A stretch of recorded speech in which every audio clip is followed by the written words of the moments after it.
It's one heck of a great honour.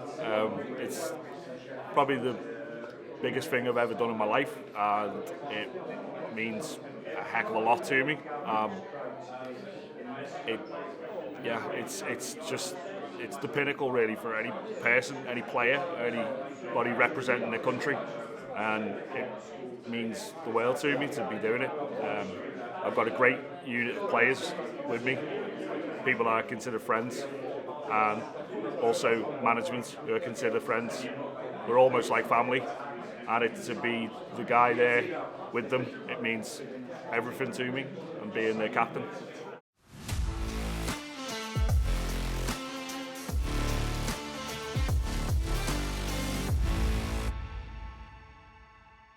My personal opinion, I was happy that the 1 year delay happened just because of the whole COVID. I think it would have detracted from the whole event.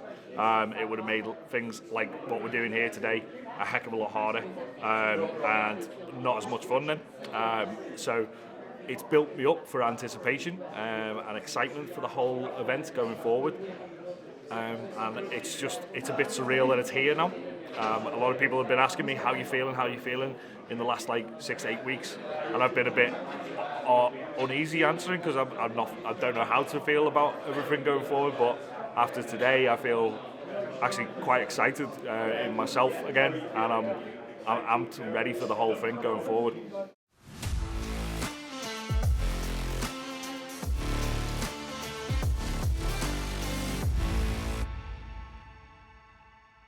Oh well, let's see. France, world champions again. Two-time world champions. I think is that right? And USA, well, dark horse. Nobody really knows. I mean, obviously, lots of wheelchair basketball skills, tons of it, and they've been working extremely hard from all the videos that we've seen. You can tell that they've got some absolute pace there. They're picking up the rugby skills unbelievably, and Scotland's just tough as old boots. They won't give up easy. We've had some great fights with them in the Celtic, but yeah, and I'm really looking forward to the France game going forward. I think it's going to be a real interesting matchup. It's going to be different from our last World Cup experience with them, because previously we didn't have as much experience training together as a team. But since then, obviously, we've had 5 years now, and we've been training, and we've brought in new bodies into the team. So I'm excited to go against the French team. It should be very interesting.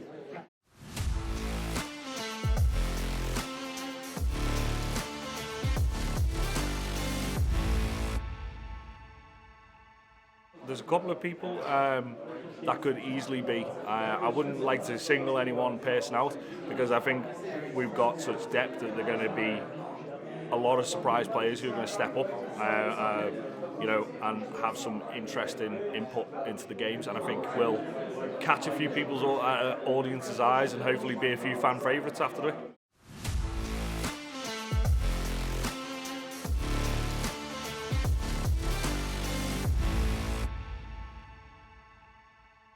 The love of it. I mean, I got into it randomly back in about 2014. I was doing a personal challenge where I was wheelchairing myself from Edinburgh to Land's End, and I was doing some training, getting to know other people in other sports and activities, and just trying to do self-promotion. And somebody said, come and have a go at Wheelchair Rugby League.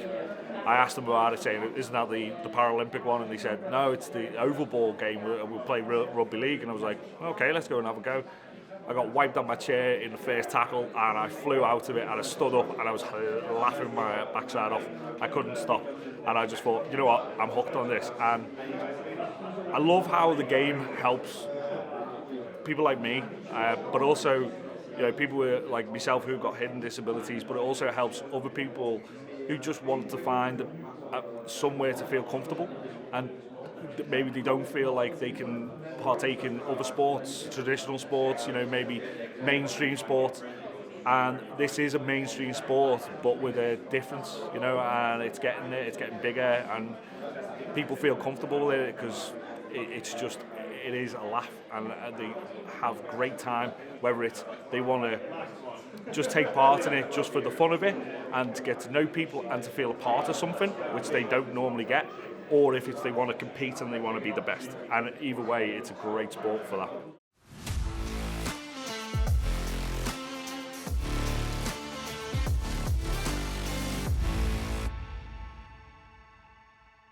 Well, I mean, just having so much media attention like we've got here today, and obviously going into the World Cup with the BBC and everybody else, it's going to make it so much better. And I mean, it's going to make such a difference to the game from the wheelchair perspective, but also as rugby league as itself.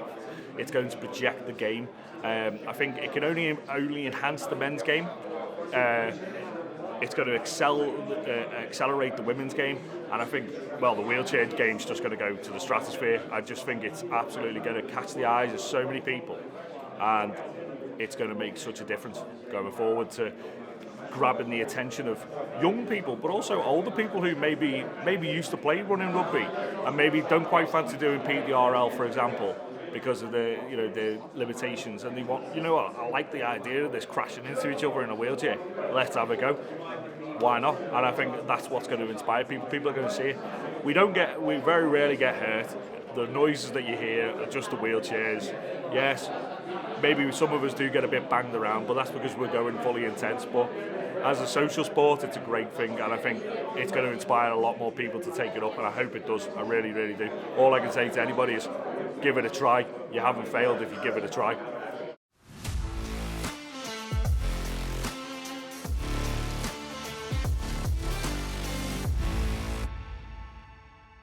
Oh, it's massively, and I think the great thing about it is the one thing about our sport as well is it is really, really inclusive.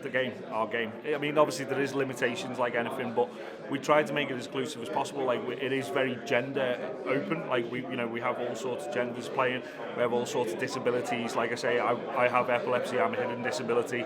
We have other people. We have just able-bodied players. We have also parents playing alongside kids. Siblings playing alongside siblings. And I think having it on the same level as the men's and the women's has projected the fact that it can happen in this sport, but it can also happen in other sports in their international competitions. So going forward, this is something that equality and quality diversity, if you like, should be happening across the board, and hopefully this will be the kickstart everybody will see, and it will continue on.